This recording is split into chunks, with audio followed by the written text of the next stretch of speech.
Hello students, let us see this question here. The de Broglie wavelength of a thermal neutron at this temperature is lambda. Then what is the wavelength at this temperature? So all of you know the de Broglie wavelength for a thermal neutron is given by the lambda is equal to h upon p. So and in this case the p is equal to 2m k root and the kinetic energy is k into T, where k is the Boltzmann's constant and T is the temperature here. So 2m and this is the kinetic energy, root is equal to P, and kinetic energy is Boltzmann constant into the temperature. So this is the formula for the wavelength of thermal neutron here. So from here I can say the lambda is, inversely proportional to 1 upon root 2.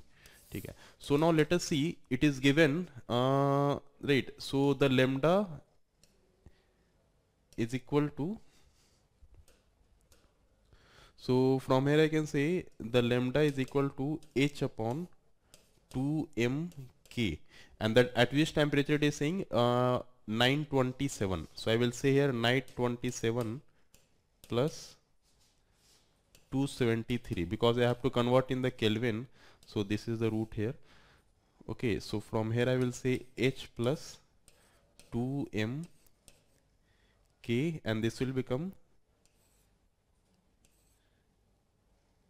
1200. This will become 1200. So this becomes root of this. So this is the lambda. Now it is saying what is the wavelength at this temperature will be. Okay, so let us take so at this temperature let us assume the wavelength is lambda 1.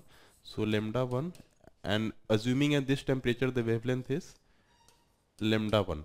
So h upon 2mk, that is Boltzmann constant, and the temperature is 327 plus 273 because I have to convert it in the Kelvin. Alright, so this is the equation 1 I got here. From here I can say the lambda 1 is equal to h upon 2mk, and this will become 600 Kelvin in root of this.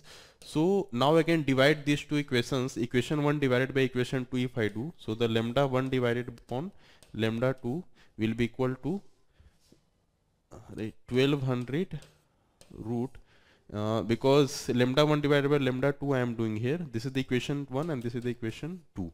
So 600 will go in the numerator, root of this, and 1200 will come in denominator. So from here I can say the lambda 1 upon lambda 2 is nothing but, or if you, right, so this becomes 1 upon root 2.